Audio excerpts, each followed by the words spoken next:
And to keep things moving along, here's the president and founder of Canine Justice Network, Natasha Madison.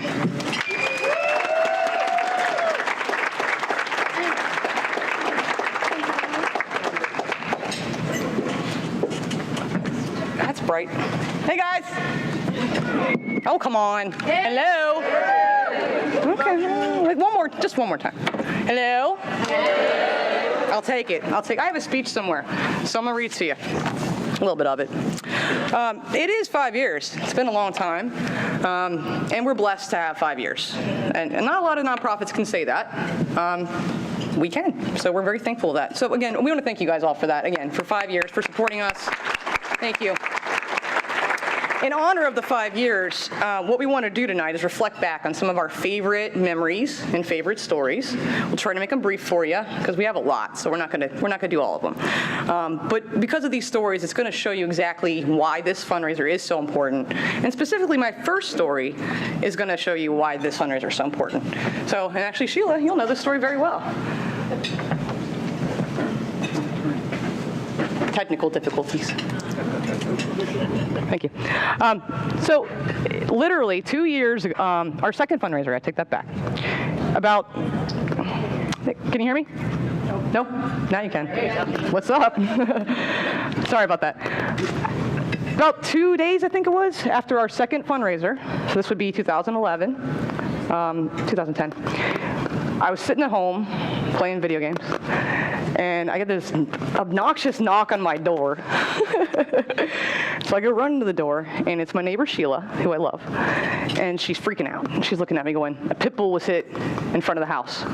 Come outside, there's blood. And I'm like, oh, God. So I run outside. Of course I'm thinking, oh, yeah, sure, they come to my house. So I go out, and I see this minivan and a puppy. It was a puppy, guys. And you're eating, so I'm not going to go into details. And it wasn't horrible, but we scooped the little thing up and put her in a wagon, rolled her down the street, got her in my driveway, put her in the back of the car, and then from there we got her to the vet. And poor little thing, she was, you know how pit bulls, if you have them, Pam, you know how this is, they don't show signs of pain much. This little thing was in pain. But we got her there, and she was hurting. But I'll tell you what, just getting her there once cost us $600. If this had not happened right after the fundraiser, this dog, I mean, you can imagine what would have happened. We couldn't have afforded to help her, and I don't know what would have happened. I don't like to think about it. But because of you all, she was able to go on, and actually, the way her foot healed, it actually made her like a little bionic doggy, and she could put more weight down, and it was kind of cool. She actually became better off, which sounds odd, after being hit by a car than she was before.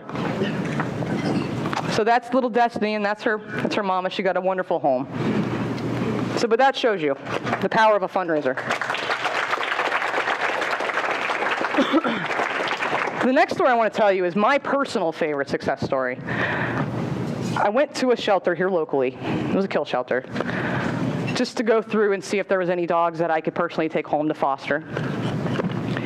And I went back into the quarantine section where the general public isn't allowed to go. You know how that is.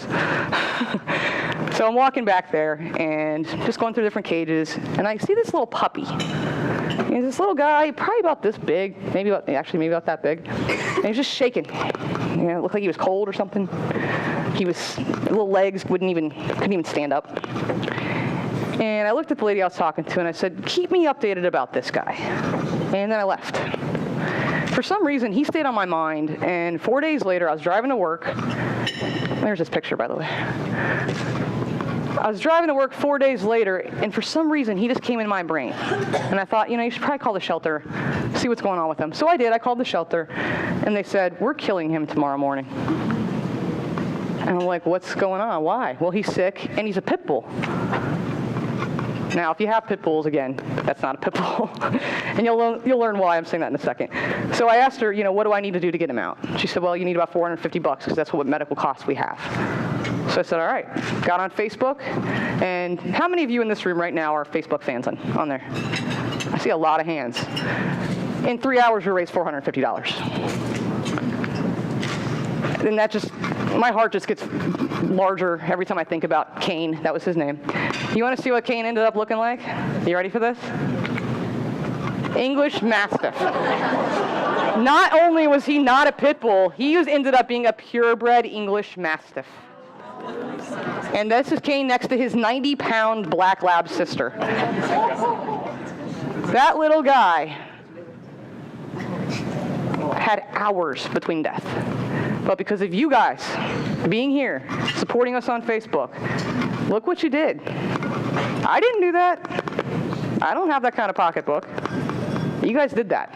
And I can't thank you enough for that. And if Kane's family was here right now, unfortunately they moved to Atlanta, but they'd be thanking you too.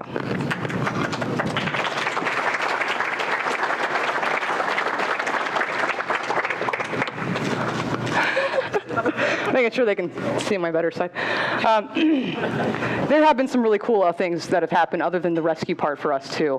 Last year, Debbie and I were super excited and super blessed. We got to go meet the dog whisperer himself, Mr. Caesar Malone, or Mr. Shorty, and we got to talk to him about everything, and it was super cool.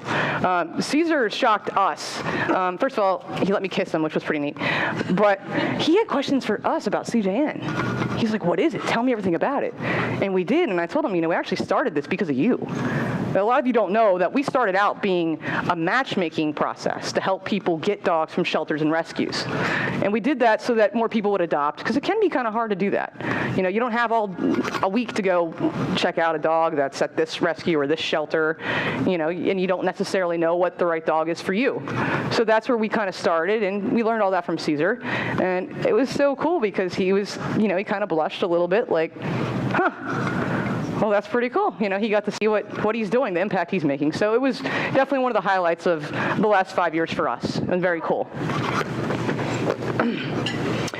One of the other things that we get to do, and we've been doing for the last 5 years, is we get to travel through just about every neighborhood in Cincinnati and Northern Kentucky, and we give families, all families, affordable behavioral training. We have some families here tonight that we are actually currently working with or have worked with. Can I hear some hellos from those people? Hello, hello, hello. Oh, come on, Marsh Circle. I got a whole street back there we're working with. But these are all families that have loved their pets very much.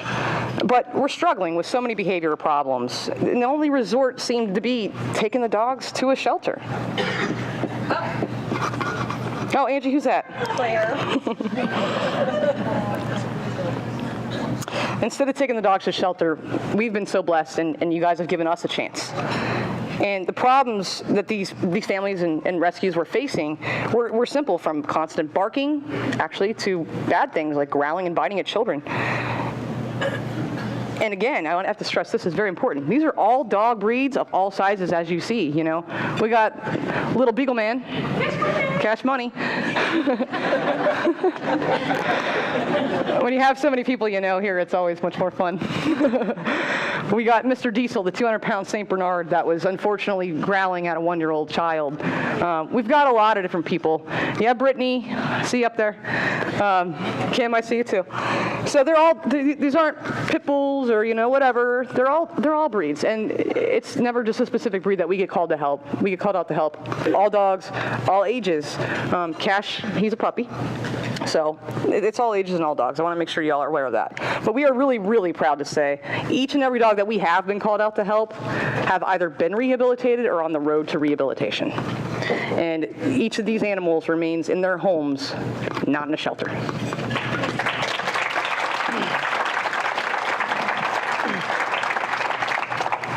Every year we do get a really cool, awesome job. We get to go speak with the children at the Faces Without Places summer camp.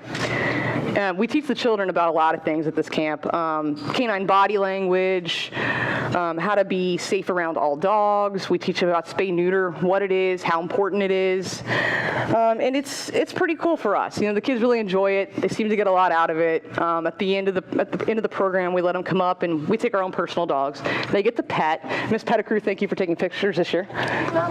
And of course, we let them see a few dog tricks at the end. They love that.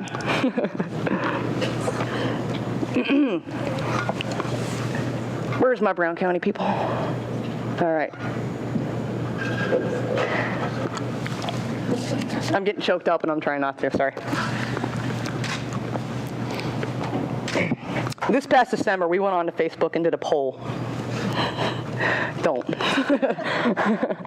And we asked people online to tell us, vote for a shelter that you think could use some Christmas magic this year. And it was a crazy response. I mean, I don't even remember, 10,000 votes? Something like that? 10,000 votes, I think, and it was between two groups that really were up there. So Debbie and I rented a U-Haul. We bought over 1,000 pounds of dog food. We got some treats, some cleaning supplies, and then we drove out to Brown County Animal Shelter 2 days before Christmas. For me, it was one of the best Christmas memories ever. It was fantastic. Krista, it was, I think, right after New Year's, she let me know that if we hadn't come out when we did, the shelter would have ran out of dog food completely. So, you guys, again, this is you. This is what you did. Debbie said last year on this stage that we're just the messengers, and we are. But it's such a cool job to get to do these things, and it's because of you guys being here tonight that we're able to. And it's fantastic. So that made a huge difference, and we're looking forward to doing more with you guys, Brown County Animal Shelter, this year and our next 5 as well. Of course, we do have some of the folks from Brown County out here tonight. We want to thank them for being here.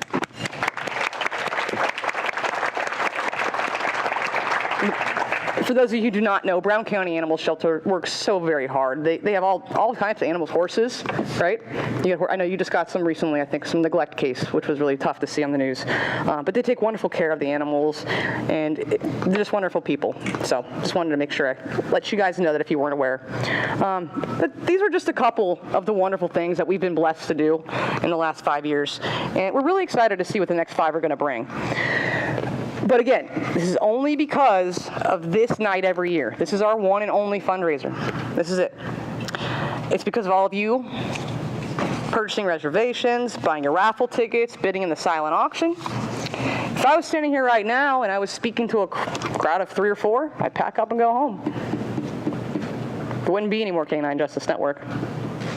But I'm not. I'm standing here and I'm looking out to a room filled with compassionate people with very big hearts. Hopefully big pocketbooks, too.